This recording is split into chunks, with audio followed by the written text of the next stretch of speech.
The Crown continues its binge-ready rule in Season 2 review. Easy lies the head that watches The Crown. For all its high-toned intrigue, sudden deaths, doomed romances, empires on the wobble, the debut run of Netflix's lauded drama felt oddly soothing, a clotted green Xanax for the soul.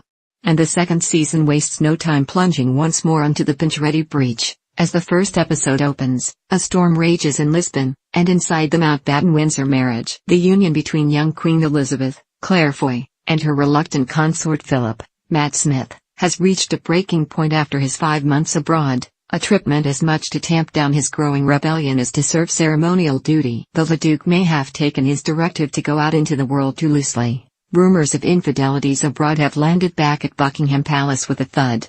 There's also more than one prime minister to contend with after the death of Churchill, a looming crisis in the Suez Canal, a new love interest for the wayward Princess Margaret, Vanessa Kirby, in the form of a roguish photographer, Matthew Good, always great, and possibly the patter of regal little feet too. That's hardly all, and it's a lot to get to in the compressed time frame, approximately 1956 to 1964. Covered in these 10 episodes before its leads are recast for the projected leap ahead in seasons 3 and 4.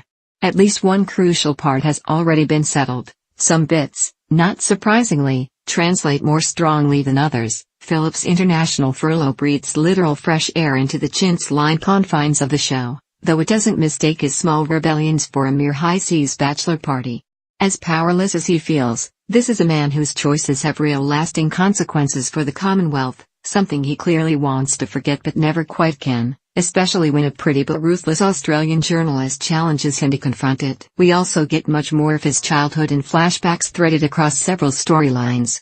The continued attempts of Elizabeth's prodigal uncle, the former King Edward, to escape his life of stifling post-abdication leisure and return to the royal fold he claims to loathe but can't quit are handled in a quietly powerful episode that ends with a rare cut to photographs of the real Edward, damning images that convey without a doubt the true content of his character. A palace visit from JFK and Jackie, Michael C. Hall and Jodie Balfour, brings the electric jolt of America's own royalty, though their storyline plays oddly against the series' usual restraint, as if the couple were starring in their own druggy, bickering telenovela. And there's nearly an entire hour devoted to poor Prince Charles, the adolescent heir to the throne who somehow seemed to merit less attention and affection than one of the Queen's beloved corgis. The episode's depiction of his struggle to find a place in the world, or even a warm, safe corner at his gulag-like Scottish boarding school, is both illuminating and deeply depressing. Next to that grim existence, his Aunt Margaret's late nights and scandalous love affairs seem like a mad mod romp. Peter Morgan's creation works so well as a whole because it's consistently well-written and lushly filmed, so lush it almost shames a small screen, but its greatest strength once again is in the casting. As much as every silent footman and aristocratic party guest seems hand-chosen, it's the stars who don't just carry the script but all the spaces in between, too. Foy channels the private struggles of a relentlessly public figure with divine subtlety, emotions playing across her face like weather.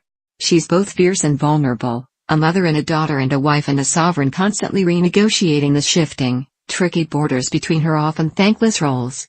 Smith's and Kirby's royal obligations pale next to hers, though their own lonely battles inside the golden birdcage are no less affecting, and sadly for Foy, almost always infinitely sexier.